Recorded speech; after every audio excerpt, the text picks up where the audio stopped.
Today,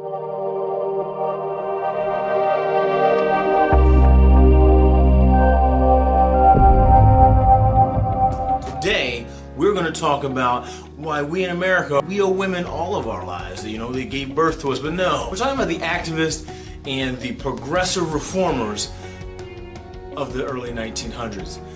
And usually when you think about women reformers and women activists, you're thinking of the suffrage movement, you're thinking of birth control, you're thinking of, equal pay for an equal day's work. And even though all that is well and good, today we're going to pay homage to the women that came before us. Unfortunately, we can't talk about all of them. There were so many. But we're going to talk about a handful, and the reason why I picked this handful is because I have a point to make. We've got women that stood up against lynching. We've got women who fought for the right to vote. We've got women that became what could be called the first social worker. We have women that started soup kitchens. The women reformers of the progressive era weren't women reformers, they were just reformers. Like any other progressive reformer, they did things that didn't just benefit them, that benefited the whole society.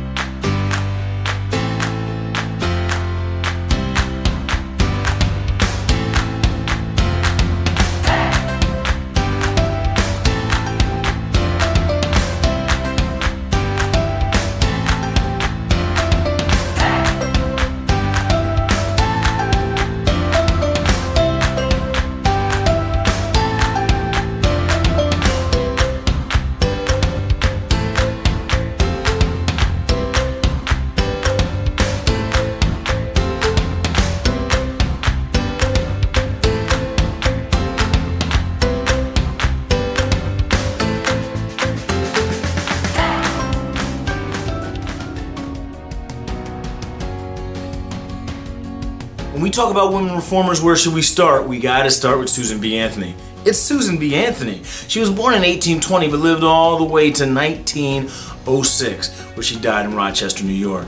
But she fought the good fight the whole way through. She was a suffragette, she was an abolitionist, she jumped on the temperance movement. Susan B. Anthony was one of the most profound women that we had in this country. That's why they gave her a coin. But a lot of people don't realize that Susan B. Anthony and Frederick Douglass were actually acquaintances. You could probably say they were good friends. And when the 14th and 15th Amendment came out, women felt slighted that the women's rights movement and the abolition and African Americans' rights at times were tied together.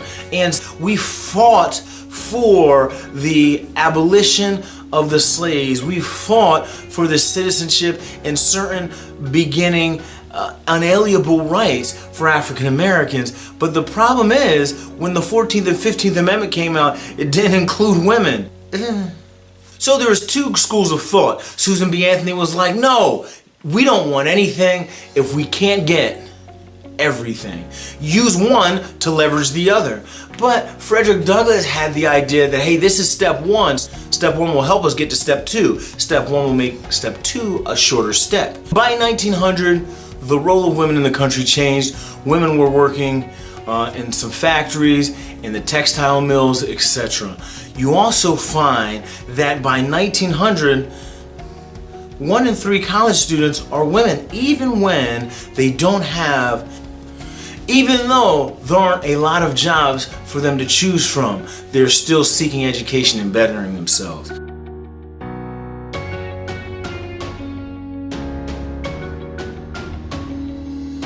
Frances Willard starts the Women's Christian Temperance Union.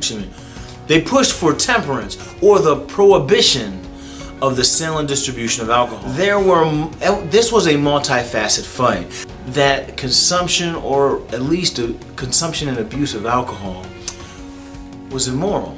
Then you also have the argument of productivity. If we're becoming an industrial society, aren't your workers going to be more productive if they're not coming to work hungover? Then there's the social argument. Many of these vice-related things, even today, vice-related things market to the poor and underprivileged classes. And unfortunately, they have more success there. whether it be lottery tickets, whether it be cigarettes, whether it be alcohol. So what you have is the argument that the poor are wasting a larger percentage of their money that could be spent on their families, that could be spent on industrial goods other than alcohol. And wouldn't it be better for society if they did not have that temptation, which is habit forming? Prohibition was a fight that they eventually won. And for around 13 years, they actually tried prohibition. But the funny thing is, since alcohol wasn't sold in stores, who was selling it? Whenever you have something that people desire, there's going to be somebody supplying. Organized crime picked up the task. Alcohol became what funded organized crime. Now it's not a small neighborhood thing, now it's big business. And they were able to pay off cops and pay off lawyers and pay off judges and buy politicians. And it became very hard to take organized crime down because of alcohol and the money that it generated. We have bootleggers and moonshiners and the Italian mafia and all these other organizations and all these other characters that made a network of, and isn't that what organized crime is? A network of organized illegal activity. Couple that with the fact that there may have never been a law that was so widely disregarded and broken.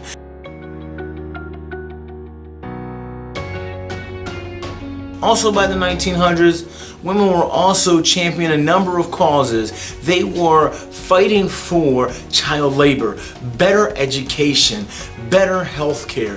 And think about some of the things I just said. Are these things exclusive to women? So some books call it a maternal commonwealth. Maternal meaning motherly.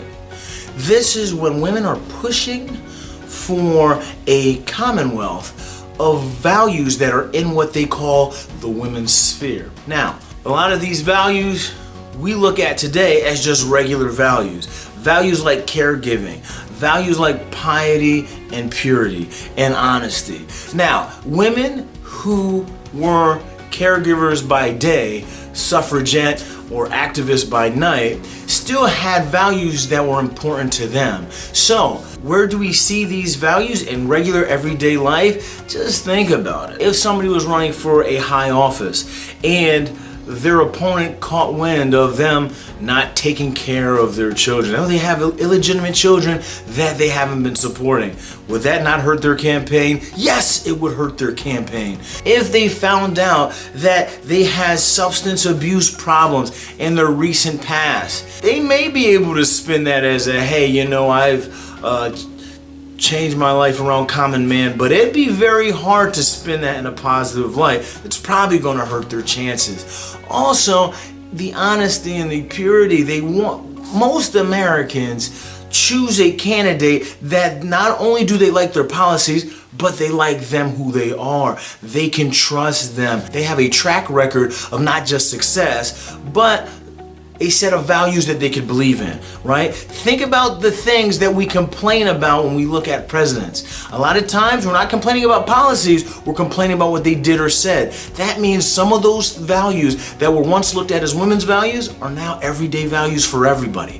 What population made up a lot of the women who are in these activist groups? The upper middle class women whose husbands had great jobs, who might have been educated, who might have had help at home, so they have free time and they want to use that free time in a way that's going to benefit society. Think about it. If you went to college, even though you take pride in taking care of your home, you probably still want to use that education. You're probably still reading and writing a lot, and you're probably looking at some of the problems in society and realizing, hey, I'm just as smart as men.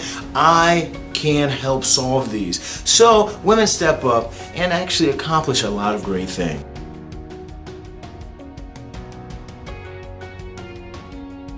Ida B. Wells was born into the tail end of slavery in Mississippi, 1862. Her accomplishments throughout life were sometimes overlooked, but they were necessary. She was a writer, and she often wrote about injustice. One of the things that she was really interested in is lynching. When someone close to her that was an upstanding member of the community that did nothing that would upset the Southern white establishment was lynched. Member of the church, leader in the church, family man, was content with staying in the black community, not a rabble-rouser in any way, was lynched. She started to lose faith in the South. Ida was educated at Fisk University, but eventually she leaves the South and goes north.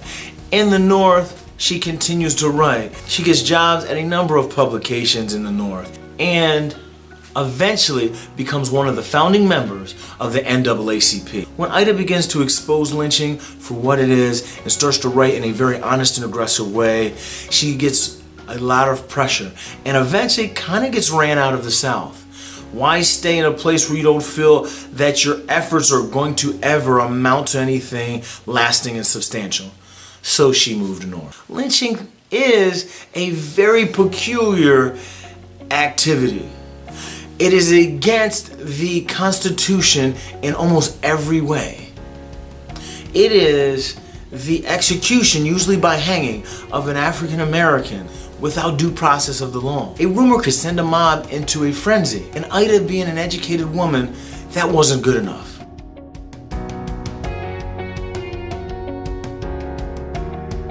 Jane Addams, 1889. She could be considered maybe our country's first social worker. She has this idea: I want to make a house that's going to help the less fortunate. I'm going to have a house that's going to be able to do a number of social services. It could feed the hungry, it can give people a room to stay in, it can provide certain levels of education.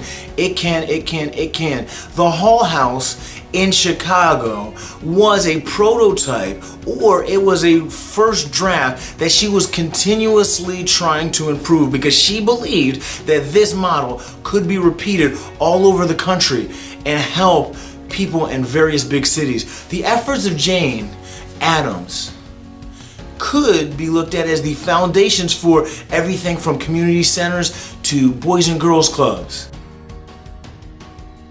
healthcare or settlement housing, lynching, prohibition. These women of this era were interested in improving society, not just their lives, not just their station in society, which would be okay. If somebody is underprivileged and disadvantaged, they have the right to fight for their advancement. But these women were doing things that have transformed the American society. These women were doing things that benefited me and benefited you and kind of created the way we live. So, hey, thanks to the progressive era women, even the ones I didn't have time to mention. Thanks for tuning in. Let's go to what you should remember.